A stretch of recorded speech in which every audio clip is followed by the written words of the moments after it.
भूतों की बारात। गांव नवलपुर के पास एक पुरानी वीरान हवेली थी जिसे लोग शापित महल कहते थे। कहते हैं वहां हर अमावस की रात एक भूतों की बारात निकलती है। जिसने भी इसे अपनी आंखों से देखा वह या तो पागल हो गया या फिर कभी वापस नहीं लौटा। लेकिन अमित, सिद्धार्थ, नीरज और प्रीति, चार दोस्तों को इन कहानियों पर विश्वास नहीं था। वह हॉरर स्टोरीज के बड़े फैन थे। वह इस भूतिया बारात की सच्चाई जानने के लिए अमावस की रात हवेली जाने का फैसला करते हैं। चारों दोस्त रात के 11 बजे अपनी बाइक से हवेली की ओर निकले। हवेली गांव से लगभग 5 किलोमीटर दूर थी और वहां तक जाने के लिए जंगल के संकरे रास्तों से गुजरना पड़ता था। जैसे जैसे वे हवेली के करीब पहुंचे, माहौल डरावना होता गया। आसमान में बादल घिर चुके थे, ठंडी हवा चल रही थी और दूर कहीं उल्लू की आवाज़ गूंज रही थी। अचानक रास्ते में उनकी बाइक रुक गई। सिद्धार्थ ने पूछा, ये क्या हुआ? अमित बोला, शायद पेट्रोल खत्म हो गया है।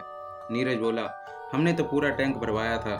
प्रीति को कुछ अजीब लगा। उसने चारों ओर देखा। उसे अंधेरे में कोई परछाई हिलती हुई दिखी। प्रीति ने धीरे से कहा, दोस्तों, हमें दोबारा वापस चलना चाहिए।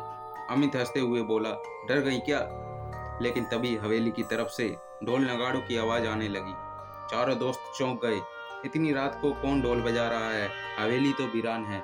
उन्होंने धीरे धीरे आगे बढ़ना शुरू किया और झाड़ियों के पीछे से छुपकर देखने लगे। हवेली के मुख्य दरवाजे से एक अजीब बारात निकल रही थी। दूल्हा एक काले घोड़े पर बैठा था, लेकिन उसका चेहरा नजर नहीं आ रहा था। बाराती हवा में तैर रहे थे। उनके पैर जमीन से ऊपर थे। उनके चेहरे कंकाल जैसे थे। आंखों से लाल रोशनी निकल रही थी। ढोल बजाने वाला बिना सिर का आदमी था। प्रीति की सांसें तेज हो गईं। नीरज के हाथ कांपने लगे। चारों जैसे ही पीछे हट गए, एक भूतिया बाराती ने उन्हें देख लिया। उसने जोर से चिल्लाया, इन्हें पकड़ो, ये हमारी शादी के मेहमान हैं। पूरा माहौल डरावना हो गया। बाराती चारों ओर से उनकी तरफ बढ़ने लगे। अमित चिल्लाया, भागो! चारों जंगल की तरफ भागे, लेकिन जिस रास्ते से वह आए थे वह गायब हो चुका था। अब उनके सामने सिर्फ अंधेरा था और पीछे से भूतों की हंसी गूंज रही थी। भागते भागते वे अचानक हवेली के अंदर पहुंच गए। दरवाजा अपने आप जोर से बंद हो गया। अंदर अंधेरा था। अचानक एक दीवार पर उन्हें एक पुरानी तस्वीर दिखी जिसमें वही दूल्हा और दुल्हन थे। लेकिन जैसे ही उन्होंने उस पर ध्यान से देखा, तस्वीर बदलने लगी। उसमें अब चारों दोस्त भी नजर आने लगे, पर उनकी आंखें सफ़ेद हो चुकी थी और चेहरे डरावने दिख रहे थे। नीरज कांपते हुए बोला, ये क्या है? ये हमारी भविष्य की तस्वीर है।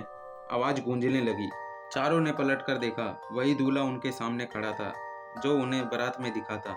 दूल्हे ने बताया कि 100 साल पहले उसकी शादी की रात गांव वालों ने उसकी पत्नी को डायन कहकर जला दिया था।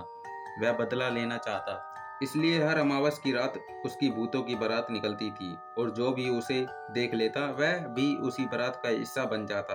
अब उन चारों दोस्तों को भी मरकर उसकी बारात में शामिल होना था। यह बात सुनकर चारों दोस्तों ने भागने की कोशिश की, लेकिन हवेली के दरवाजे और खिड़कियां बंद हो गए।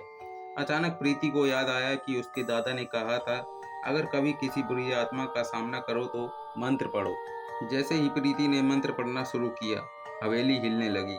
भूत चिल्लाने लगे और अचानक दरवाजा अपने आप खुल गया। चारों दोस्तों ने दौड़ लगाई और जैसे तैसे हवेली से बाहर निकलकर जंगल पार किया। पीछे मुड़कर देखा तो हवेली गायब हो चुकी। अगली सुबह गांव वापस पहुंचने पर चारों ने गांव के बुजुर्गों को पूरी घटना बताई। गांव वालों ने बताया कि हवेली पिछले 100 सालों से हर अमावस की रात प्रकट होती है, अगली सुबह गायब हो जाती है। सिद्धार्थ ने पूछा, तो क्या हमने सपना देखा था? प्रीति ने कहा, नहीं, यह असली था, और अपनी जेब से कुछ निकाला। वह थी वही पुरानी शादी की तस्वीर। गांव के लोग कहते हैं कि आज भी अगर कोई अमावस की रात हवेली के पास जाता है तो दूर से ढोल नगाड़ों की आवाज़ सुनाई देती है। तो अगली अमावस की रात अगर आपको भी कोई बारात दिखे तो पीछे मत मुड़ना, क्योंकि हो सकता है कोई आपको भी बुला रहा हो। दोस्तों, अगर आपको स्टोरी थोड़ी सी भी पसंद आई हो तो लाइक और कमेंट करके ज़रूर बताना। धन्यवाद दोस्तों।